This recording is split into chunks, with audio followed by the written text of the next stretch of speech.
de tarde, na presença do Senhor aí. Uma boa noite a todos.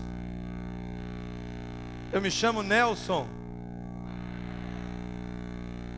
sou um discípulo amado de Jesus, um filho querido do Pai Eterno, que tem caminhado em processo de restauração e santificação. Obrigado aí, galera. Valeu, Rafilson. E Deus tem me dado o privilégio de caminhar ao longo desses quase 9 anos na Igreja Batista Central, à frente de alguns ministérios. O primeiro deles foi a Geração Radical, e hoje, já desde o seu início, em março de 2003, mas liderando, celebrando restauração desde 2007.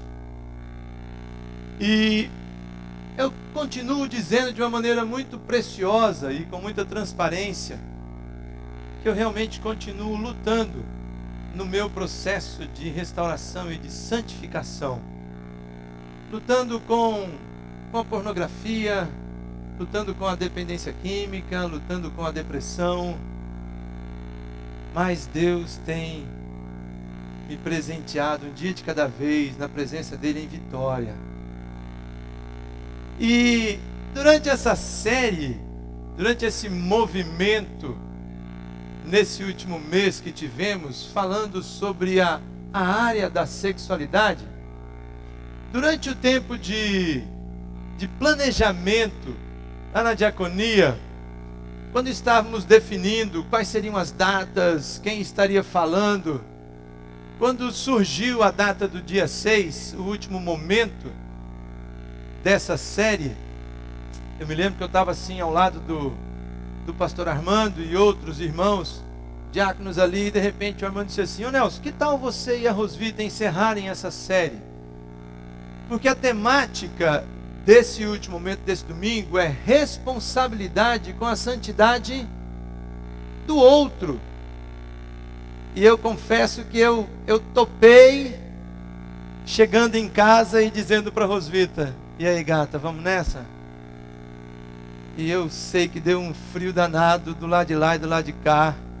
E hoje à noite eu não tenho como falar sobre a responsabilidade com a santidade do outro, senão dividir com a Rosvita esse momento. Então, gata, venha.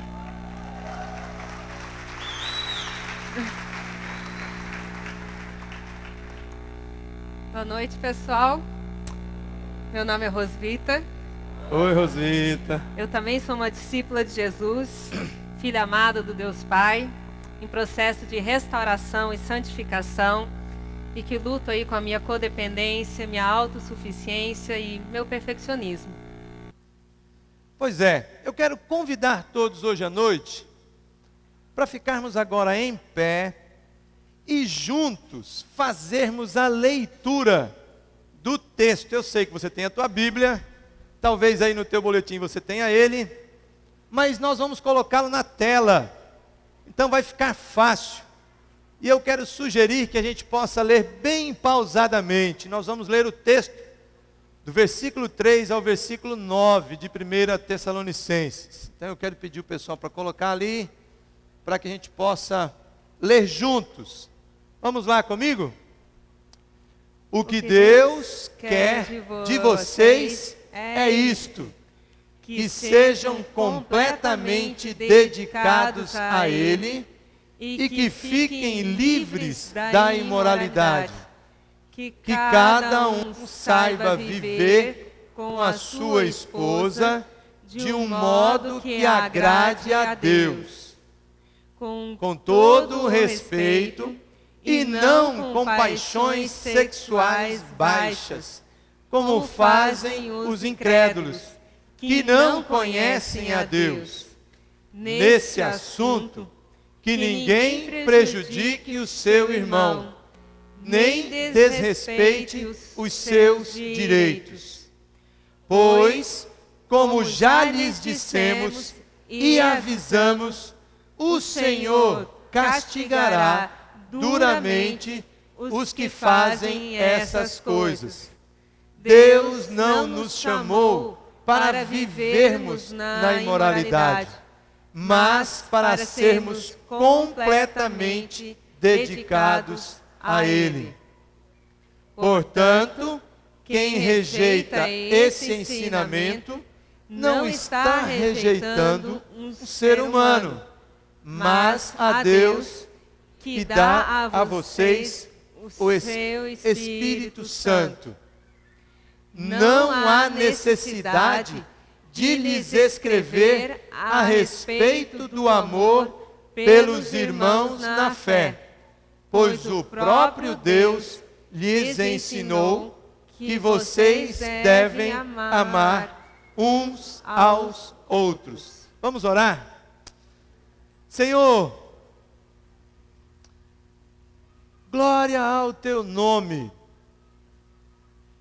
Muito obrigado, Senhor, pela tua palavra que acabamos de ler.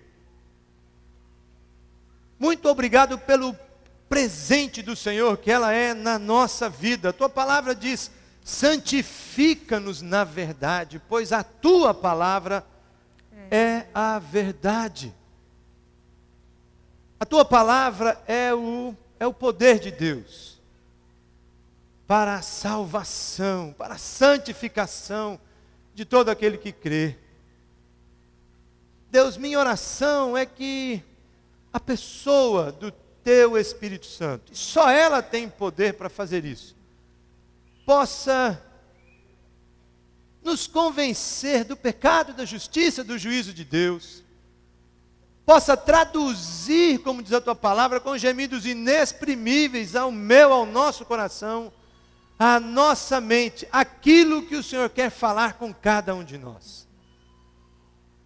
Só o Senhor pode nos exortar, teu Espírito Santo tem total liberdade para isso no nosso meio. Ó Espírito Santo, ensina-nos, de acordo com o teu querer, a vivermos vidas santas na tua presença. Essa, Deus, é a minha oração, o desejo do meu coração, no nome do meu poder superior.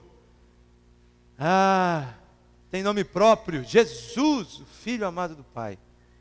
Jesus, amém, amém, amém. Podeis assentar.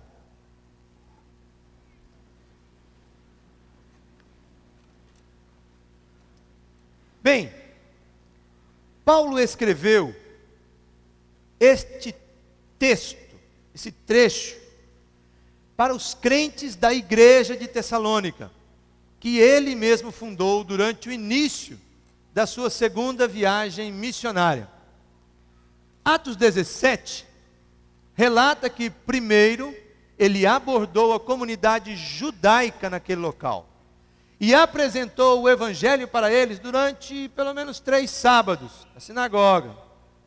É possível que ele tenha ficado nessa cidade grega por somente esse tempo, pois logo os judeus se opuseram duramente a ele e o expulsaram. Por isso, esta igreja cristã era basicamente constituída por gentios, mas ela cresceu rapidamente em tamanho e também em compromisso. Paulo ficou muito ligado a eles, de tal maneira que mandou Timóteo até eles para ter notícias. E ele se alegrou muito quando soube que eles haviam permanecido firmes na fé. Paulo disse que eles se tornaram modelo para todos os crentes da Macedônia e também da Acaia. Mesmo assim, havia alguns problemas. E Paulo, na sua carta, aborda honestamente cada um deles. Bom, como é que vivia o pessoal em Tessalônica? E por que Paulo escreveu para eles, especialmente sobre a questão da sexualidade? Bom, Tessalônica era a capital da Macedônia e tinha provavelmente 200.000 habitantes, o que era uma cidade bastante grande para aquela época. Ele disputava essa cidade com Constantinopla o título de ser capital do mundo. Tinha um bom porto, um importante centro comercial, pois ficava no centro da rota que ligava Roma até a Ásia. E Tessalônica vivia os valores da cultura grega. onde não havia nada de errado em se ter relações sexuais antes do casamento. E também o adultério era comumente praticado. Havia também a prática bem aceita do homossexualismo. E, no geral, adotava-se uma moralidade sexual muito permissiva, de muita promiscuidade mesmo. A impureza sexual chegava a ser exaltada e praticada como forma de adoração aos deuses gregos. Portanto, não era uma tarefa fácil fazer com que aqueles que vinham dessas práticas, que agora se converteram a Cristo, que adotassem um ponto de vista sério sobre os pecados de natureza sexual e assumissem então uma nova moralidade. O cristianismo exigia um código moral muito superior e estabelecia um novo padrão para o relacionamento entre o homem e a mulher. E Paulo, em 1 Tessalonicenses, aborda várias dessas maneiras práticas de como os cristãos deveriam levar uma vida santa numa cultura hostil aos valores cristãos. A primeira carta aos Tessalonicenses foi escrita mais ou menos em torno do ano 50. E embora tenham se passado muitos séculos desse texto até os nossos dias, o que está escrito ali se aplica perfeitamente ainda para uma época como a nossa. A essência da natureza humana continua ainda sendo a mesma. A essência da natureza humana continua sendo a mesma. Se pudéssemos fazer um resumo ao longo desse mês, diríamos claramente o seguinte: dia 15/11, no dia do aniversário do pastor Armando, foi ele quem pregou, falando sobre abster-se da imoralidade, usando esse mesmo texto. No dia 22, tivemos a presença do pastor Cláudio Rufino, falando sobre pornografia. No dia 29, último, tivemos aqui uma grande festa. Tivemos o seminário do Atitude 434, uma conferência, haviam mais de 50 pessoas do Brasil todo, fazendo a conferência e o seminário do Atitude 434, para viverem também nas suas igrejas. E tivemos aqui aquele precioso momento de aliança com o Senhor, de vivermos vida pura na presença dEle nessa área. Bem, hoje vamos abordar a ênfase que Paulo dá na vida comunitária para vivermos santidade. E hoje especificamente na área da sexualidade. Sabemos que santidade não é só nessa área. Ele coloca o amor. Paulo coloca sempre o amor, assim como o Senhor Jesus fez, como base para a completa santificação, mediante a qual chegamos a possuir a natureza moral positiva de Deus. O amor provê o veículo mais rápido que reconduz a alma a Deus, permitindo-lhe alcançar a perfeição, diz Barclay. E Lutero tem uma frase simples, ele diz assim: ame e faça tudo o que você quiser. A chamada ao amor é uma chamada contínua à vida de santidade, pois é no amor que a santidade se manifesta mais facilmente. Aquele que não ama não pratica o mal contra a pessoa amada. Aquele que ama não pratica o mal contra a pessoa amada. Romanos 13:8, de 8 a 10 diz: não fiquem devendo nada a ninguém. A única dívida que vocês devem ter é a de amar uns aos outros. Quem ama os outros está obedecendo à lei. Os seguintes mandamentos: não cometa adultério, não mate, não roube, não cobice. Esses e ainda outros, mas estão resumidos num único mandamento: ame os outros como você ama a você mesmo. Quem ama os outros não faz mal a eles. Portanto, amar é obedecer a toda a lei. Todos os mandamentos da lei mosaica, inclusive os que tratam das práticas sexuais impuras, são sumarizados com a palavra amor.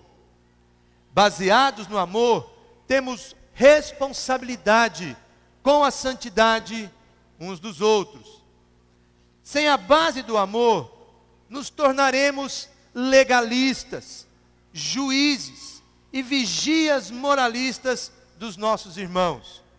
O amor estabelece a segurança de pertencermos uns aos outros, e assim encorajados pela amabilidade de outros membros da família do nosso Deus. Sermos admoestados e ajudados em nosso processo de transformação. Portanto, o amor nos leva a ultrapassar algumas barreiras. A primeira barreira que o amor nos leva a ultrapassar, em relação à santificação, é sairmos do isolamento e do individualismo. 1 João 1,7 diz assim: porém, se vivemos na luz como Deus está na luz, então estamos unidos uns com os outros, e o sangue de Jesus, o seu Filho, nos limpa de todo o pecado. E 1 João 4,21 diz: se alguém diz eu amo a Deus, mas odeia seu irmão, é mentiroso, pois ninguém pode amar a Deus a quem não vê, se não amar o seu irmão a quem vê.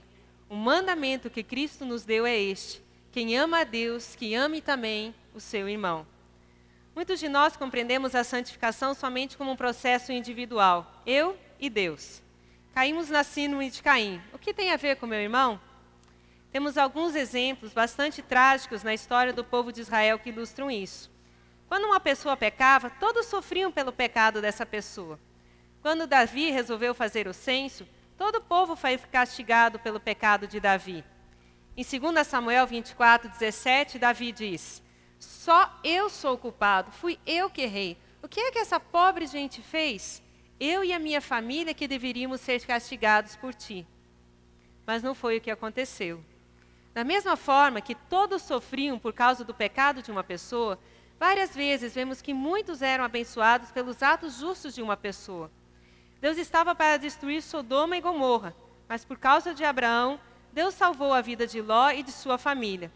No êxodo do povo de Israel, Deus poupou a vida deles por causa de Moisés. E ele disse a Deus, Moisés teve a coragem de dizer isso para Deus: eu te peço, ó Deus, que perdoes o pecado deste povo, de acordo com a tua grande misericórdia, como já tens feito desde o Egito até aqui. E Deus disse para ele: já que você pediu, eu perdoo. O processo de santificação, então, é um processo que é também comunitário. E Ruben Welch diz uma frase que eu acho muito legal. Diz assim: como cristãos não somos colocados juntos porque gostamos uns dos outros, mas porque compartilhamos em comum a vida de Jesus. E por isso somos desafiados pela tarefa de amar uns aos outros como membros de uma família. Jesus nos chama a fortalecermos-nos uns aos outros na fé.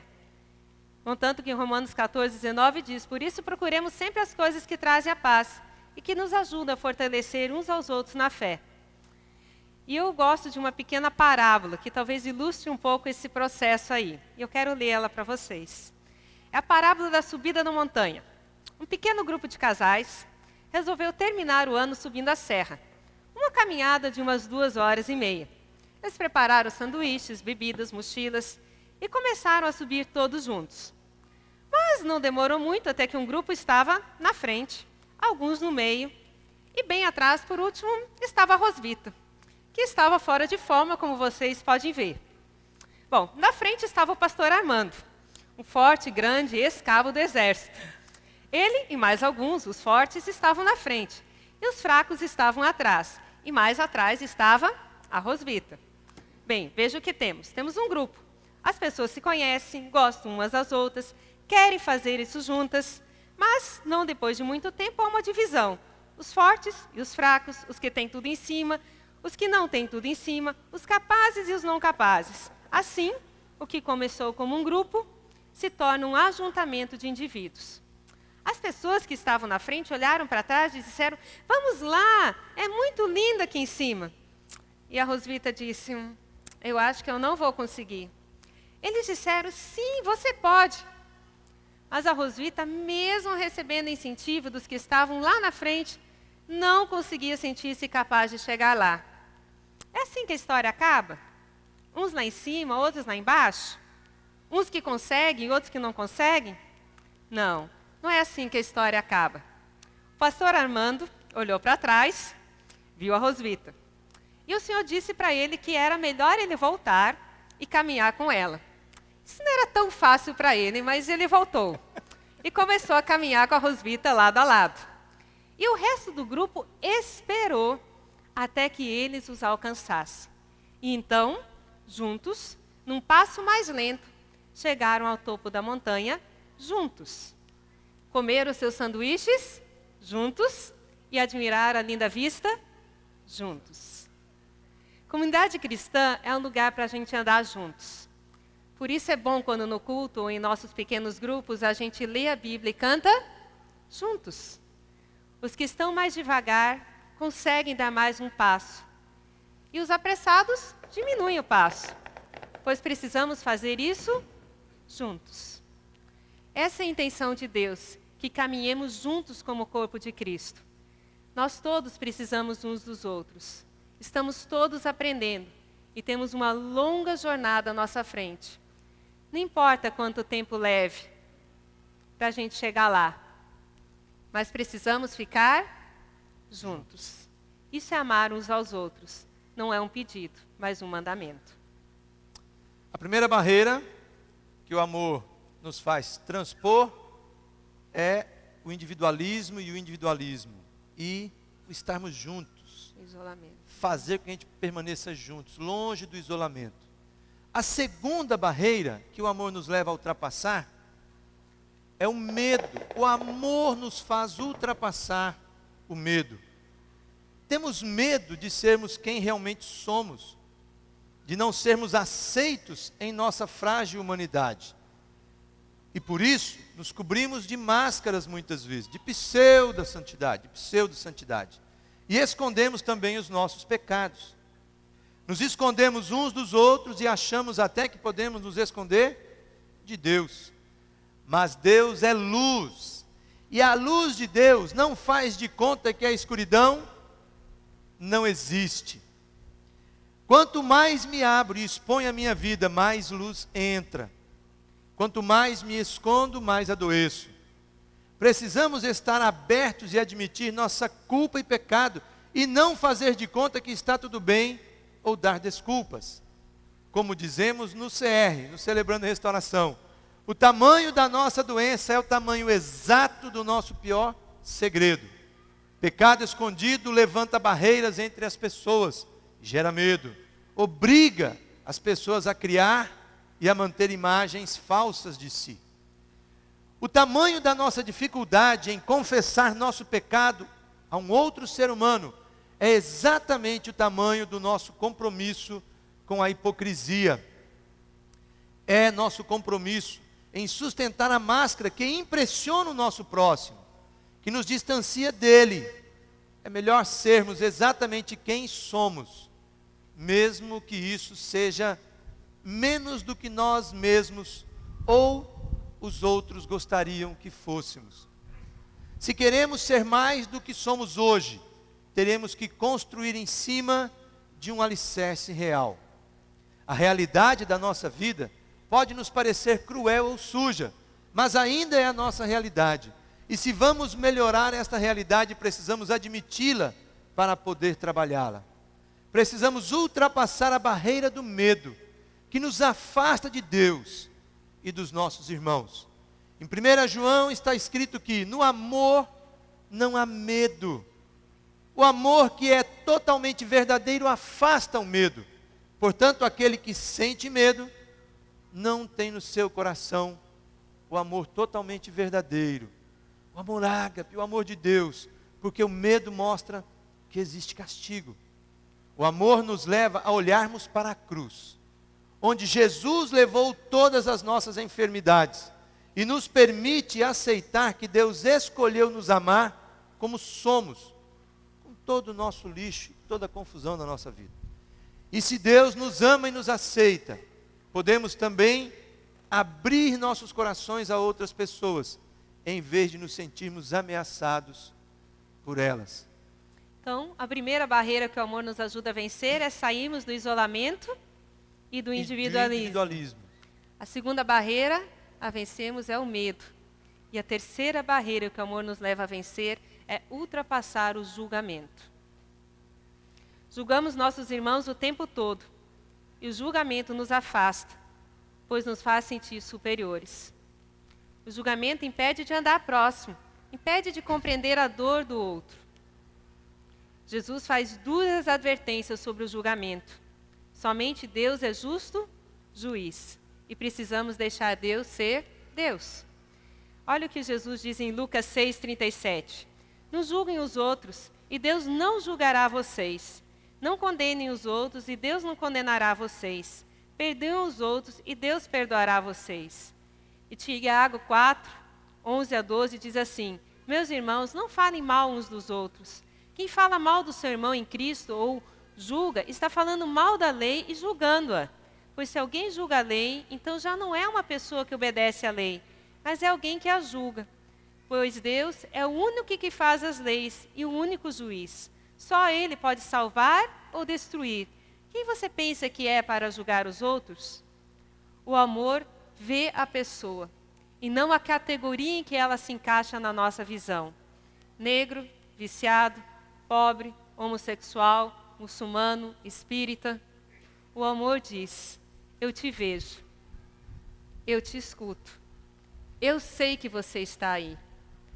Amar é liberar o outro para ser quem ele é, e não quem eu gostaria que fosse. E isso vale especialmente para as pessoas mais próximas de nós. Cônjuges, pais, filhos, colegas de trabalho, colegas de escola, liderados, pessoal do nosso próprio pequeno grupo. Estava compartilhando com a Rosvita, fazendo isso e lembrando do PG que hoje eu lidero junto com a Rosvita. Até julho, ele era um pequeno grupo, tinham 8 casais. Hoje ele é um grupo extra GGXSS. Tem 15 casais. E vai multiplicar agora em dezembro, né? Vamos multiplicar em 3 aí, vai ser muito legal. Mas é interessante observar quando o verdadeiro amor faz com que essas barreiras sejam quebradas, a barreira do isolamento, a barreira do medo, a barreira do julgamento. Chegaram novos casais no grupo. E eu quero confessar para você que teve alguns momentos que me deu vontade de não abrir não, sabe? De ficar meio que me escondendo, entendeu? Como é que eu vou me abrir para esse cara que está chegando agora? Como é que eu vou falar que eu não conheço ele? Ou então um pouquinho que eu fico sabendo da história dele, eu começo a departamentalizar. Tipo assim, esse veio de tal lugar, né? Esse é espírita, vamos encaixar ele aqui? Né? Esse aqui, como é que está a vida dele? Esse aqui ainda não legalizou a situação com a mulher ainda. Como é que nós vamos fazer? Vamos colocar ele em outra categoria? É terrível. Falar sobre a santidade, a minha responsabilidade com a santidade da Rosvita, se não tiver amor, eu vou isolá-la e vou me isolar. Eu vou ter medo de me abrir. E daqui a pouco eu vou estar julgando ela. E vou estar colocando para ela o que ela tem que fazer. Me tornando um legalista. Eu preciso, você precisa, nós precisamos do amor do Senhor para podermos ultrapassar essas barreiras. A barreira do isolamento, do individualismo, do medo e a barreira do julgamento. Quando eu, de alguma forma, quero despejar santidade na vida do outro e permitir que o outro despeje santidade na minha vida. Bem, depois de ultrapassadas essas barreiras, tendo por base o amor em nossos relacionamentos, podemos contribuir com a santidade uns dos outros. Agora sim, de maneira prática. Mas o que é santidade? Tem algumas definições de santidade, assim, talvez muito teológicas, que sistematicamente falando sobre o que a Bíblia diz, que parece que não chega muito ao nosso coração. E conversando sobre esse texto, nos lembramos de um livro de um pastor amado, um pastor muito querido, muito amigo nosso, muito amigo quando morávamos em Belo Horizonte, pastor Ivênio dos Santos. Tivemos assim um relacionamento muito precioso com ele, com a Deia, os filhos. E o Ivênio, no seu livro, Santidade ao seu alcance, ele traz algumas definições do que não é santidade e do que é santidade. Eu gostaria de ler para vocês.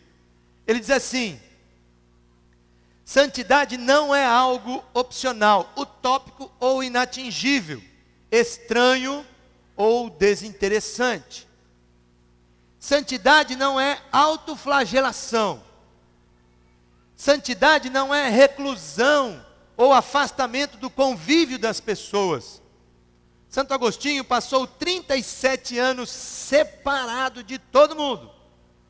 E depois voltou ao convívio com as pessoas, pois chegou à seguinte conclusão: de nada me adiantou a separação de todo mundo, pois o pecado está dentro de mim. Santidade não é uma bênção que recebemos que promove a total vitória sobre o pecado, ou seja, uma vida isenta de pecado. E também santidade não é um estado de perfeição. Então, se santidade não é tudo isso, o que é então santidade? Santidade é sermos declarados santos por causa da morte de Jesus na cruz. Santidade é amar o que Deus ama e abominar o que Deus abomina. Santidade é fome e sede de ser justo, como Ele é justo. Santidade é a busca honesta de ser semelhante ao Senhor Jesus Cristo. Santidade é a busca por conquistar aquilo pelo qual fomos conquistados.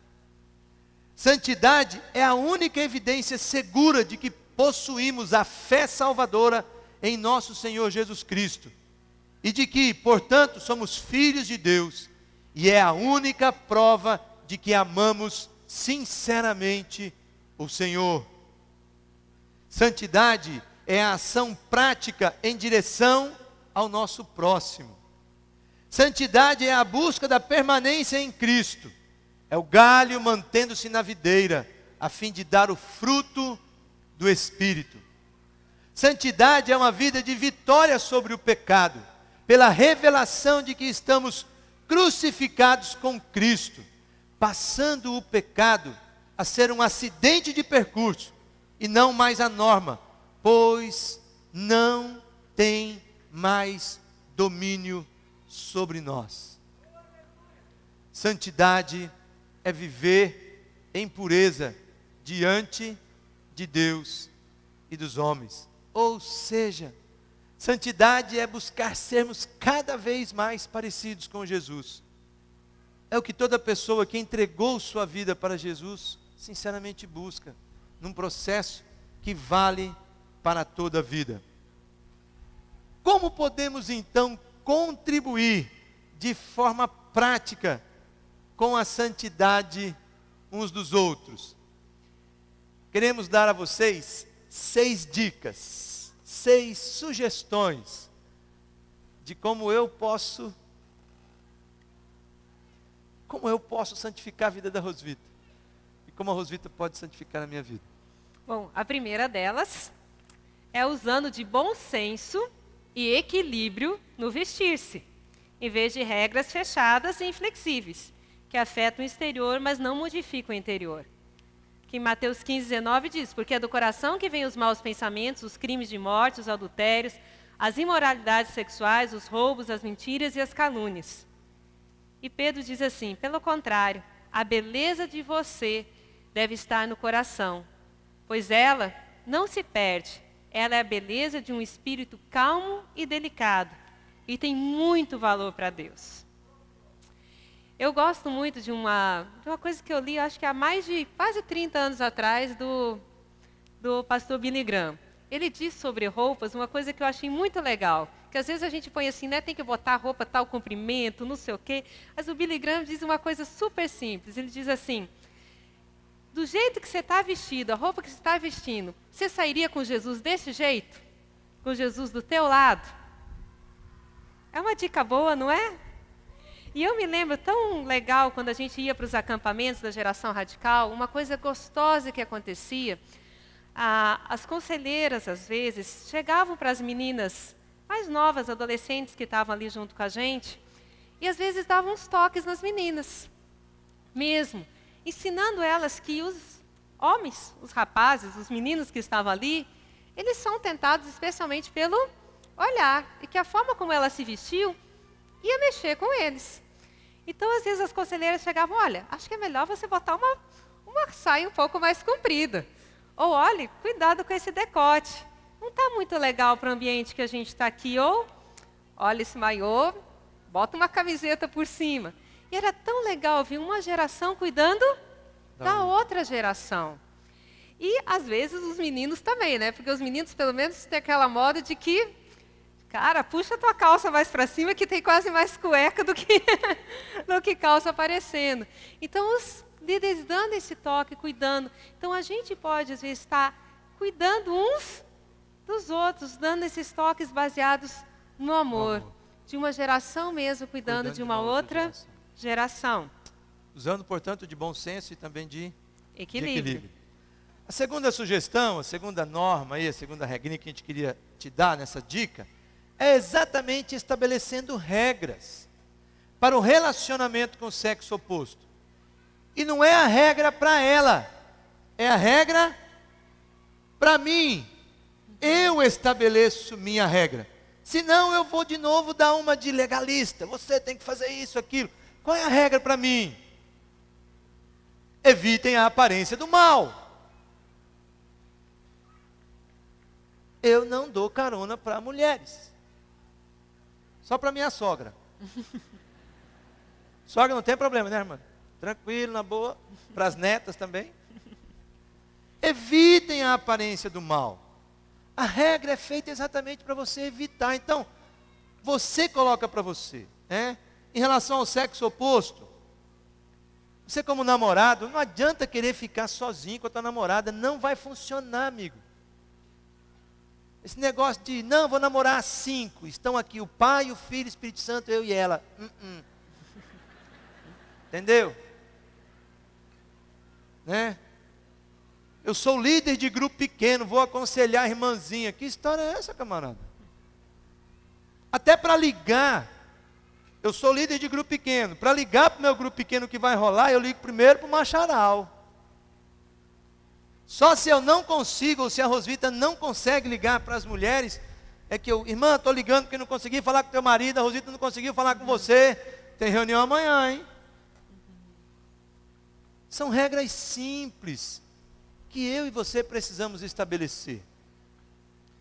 Evitem todo tipo do mal, que Deus, que nos dá paz, faça com que vocês sejam completamente dedicados a Ele. E o que Ele conserve realmente o espírito, a alma e o corpo de vocês, que fiquem livres de toda mancha, de toda aparência, para o dia em que vier o nosso Senhor Jesus Cristo. Tranquilo? Estabeleçam regras para o teu relacionamento com o sexo oposto, para evitar a aparência do mal, para promover a fuga de situações de tentação. Gente, não adianta querer inverter o versículo, não. Não é resistir à tentação, é resistir ao diabo. E ele fugirá de vós. E antes ainda tem, sujeitem-se a Deus, antes desse versículo. Agora, querer achar que você vai conseguir resistir à tentação, não, né? Para mim, o melhor exemplo da Bíblia é José, rapaz. José é sensacional, José do Egito. José não quis argumentar nada com a mulher de Potifar, nada, ele não pestanejou, saiu correndo, deixou a capa na mão dela. Foge da tentação. A regra é trabalhada em relação ao sexo oposto, para que sirva de testemunho aos que não conhecem Deus. Queridos amigos, lembrem-se que vocês são estrangeiros de passagem por este mundo. Peço, portanto, que evitem as paixões carnais que estão sempre em guerra contra a alma. A conduta de vocês entre os pagãos deve ser boa, para que quando eles os acusarem de serem criminosos ou qualquer outra coisa, tenham de reconhecer que vocês praticam boas ações, e assim louvem a Deus no dia da sua vinda. 1 Pedro. Quando você estabelece regra, é para você. e para que você possa também edificar o corpo de Cristo. Alguns dizem assim: podemos fazer tudo o que queremos. Sim, mas nem tudo é bom. Podemos fazer tudo o que queremos, mas nem tudo é útil. Ninguém deve buscar os seus próprios interesses, e sim os interesses do outro, para que haja edificação. Regras para você, para que haja edificação no corpo de Cristo. Uma outra dica é desenvolvendo amizades profundas. Ou seja, tenha parceiros de prestação de conta, tenha mentores, faça parte de um pequeno grupo, sirva em algum ministério, aonde a gente pode ter a liberdade de admoestarmos-nos mutuamente, confessar nossas faltas e orarmos uns pelos outros. Como está em Tiago, né? Portanto, confesse os seus pecados uns aos outros e façam oração uns pelos outros, para que vocês sejam curados. A oração de uma pessoa obediente a Deus tem muito poder.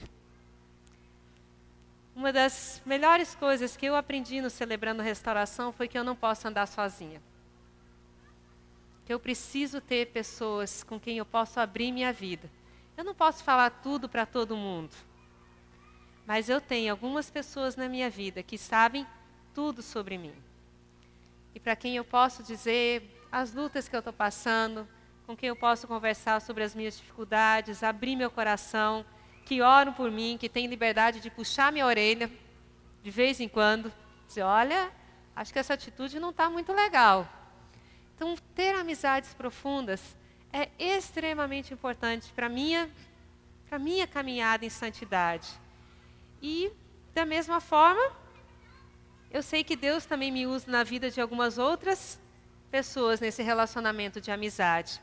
E é tão importante, uma regrinha simples aí que a gente coloca a nível de amizades é sempre homem com homem, mulher com mulher. Então, desenvolva amizades profundas com pessoas do mesmo sexo. Tem sido extremamente libertador para mim.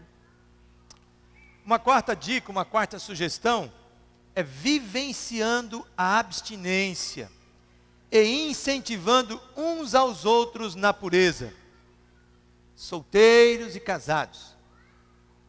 O Atitude 434 veio de uma maneira muito linda, eu diria até coroar aquilo que durante anos essa igreja tem tido, a coragem de falar abertamente sobre esses assuntos, entendendo que a palavra de Deus nos dá autoridade e nos dá aquilo que é de mais precioso, nos dá dicas, orientações para vivermos de maneira saudável aquilo que Deus nos deu como presente.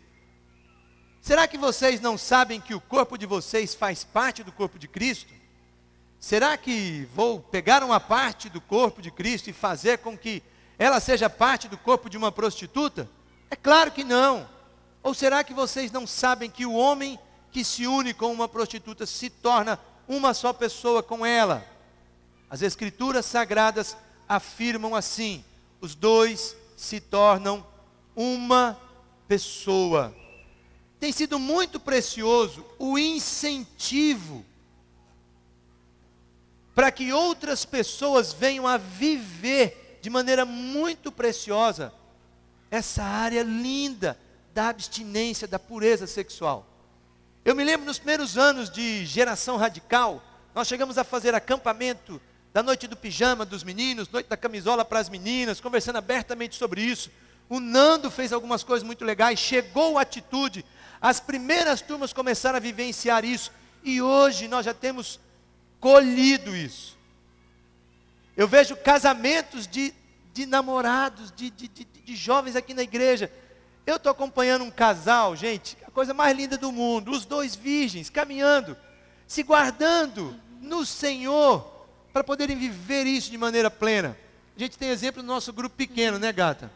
É tão legal que a gente vê como a gente incentiva uns aos outros. Por exemplo, a gente tinha no nosso grupo um casal já junto há muito tempo, mas eles nunca tinham regularizado a sua situação de casarem no cartório, fazer no coisa civil. legal. E quando eles casaram, outros 2 casais que chegaram no nosso pequeno grupo se animaram, falaram, olha, Na tá mesma aí que nós situação. queremos fazer a coisa certa também. A galera ali, ó. Então, isso é muito legal. A santidade de uns incentiva a santidade De de outros. É isso mesmo. E uma quinta dica: vivenciando uma sexualidade saudável e prazerosa no casamento, baseada no diálogo, no amor, na pureza, na fidelidade e no respeito. Amém. E como Deus deu para a gente o casamento, para a gente viver a nossa sexualidade de forma plena, é o melhor lugar para a gente poder realmente investir para viver de uma forma legal a sexualidade. E eu vejo que isso é especialmente, às vezes, mais difícil para nós mulheres. Da gente poder realmente viver o desejo de queremos viver uma sexualidade bacana com o nosso marido. E eu agradeço muito a Deus pelo Nelson. E eu compartilhei aí no tempo da atitude aqui, quando a gente estava falando com os casais sobre o desejo puro, de que, puxa vida, como é bom a gente poder viver uma sexualidade joia no casamento. E eu vejo assim, o carinho que tem crescendo ao longo dos anos no nosso tempo de casados. Nós estamos hoje casados já há 21 anos, né? Quase 22. Quase 22 em fevereiro, né? Mas eu sei também que a nossa vivência, estarmos juntos, casados a esse tempo, também abençoa outras pessoas. E o teu casamento, o nosso casamento, pode abençoar a vida de outras pessoas. E uma sexta dica, uma sexta sugestão bem prática. Incentivando a prática das disciplinas espirituais. Disciplinas de abstinência, solitude, silêncio, jejum, simplicidade, castidade, conforme 1 Pedro 2,11. E também disciplinas de engajamento, adoração, serviço, oração, confissão, conforme Marcos 2,11. É muito interessante isso. Eu posso dar um exemplo da minha própria vida, não tenho nenhuma dificuldade sobre isso. Desde a época da casa de recuperação, a casa de recuperação onde eu me recuperei em Curitiba, nós tínhamos a terça-feira como um dia de jejum obrigatório. Era o dia todo de jejum na casa. Haviam outros dias também em que nós tínhamos jejum, de repente até a hora do almoço, mas a terça-feira não. De segunda-feira, 6 da tarde, até terça-feira, 6 da tarde, nós ficávamos em jejum na casa de recuperação. Muito me abençoou aquele tempo, mas às vezes era uma coisa meio obrigatória, aquele negócio que tinha que ser, etc e tal. Mas passou a fazer parte da minha vida. Eu compreendi depois de um tempo, que eu precisava não só me abster de alguma coisa, fosse o jejum que eu fizesse, mas eu também precisava agora me engajar de alguma maneira, fazendo algo, durante aquele tempo que eu não estava envolvido com alguma coisa, ou me abstendo de alguma coisa. E eu quero sugerir isso para você também, como prática de disciplina espiritual em relação à tua santidade. Jejue, abra mão, abstenha-se. E ao mesmo tempo, se encha do Senhor, da palavra. Leia, ore, se instrua. A melhor maneira de ser responsável pela santidade do Nelson é viver um estilo de vida em Cristo Jesus que inspira o Nelson.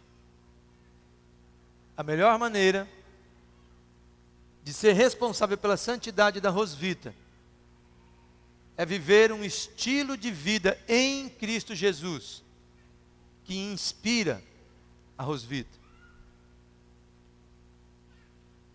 A melhor maneira de ser responsável pela santidade do outro é viver um estilo de vida em Cristo Jesus que inspira o outro.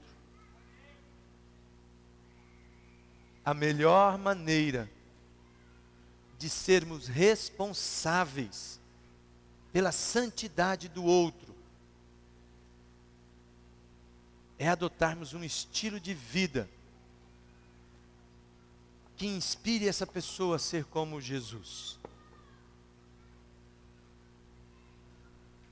Feche teus olhos, curve tua cabeça, eu quero orar com você agora.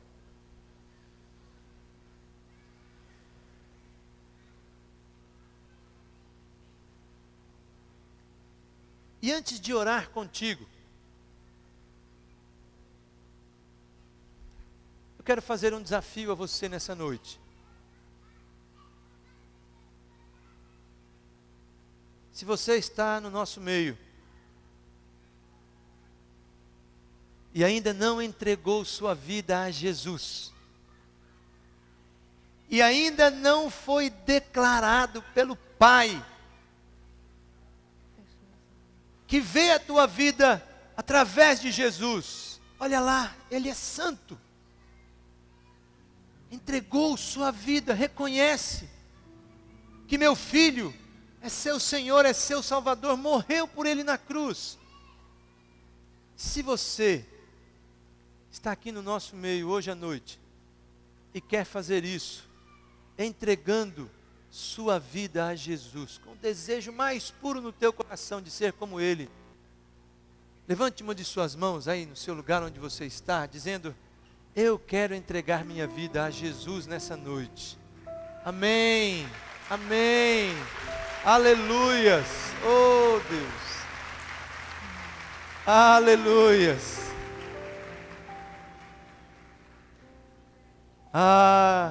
É a decisão mais importante da tua vida.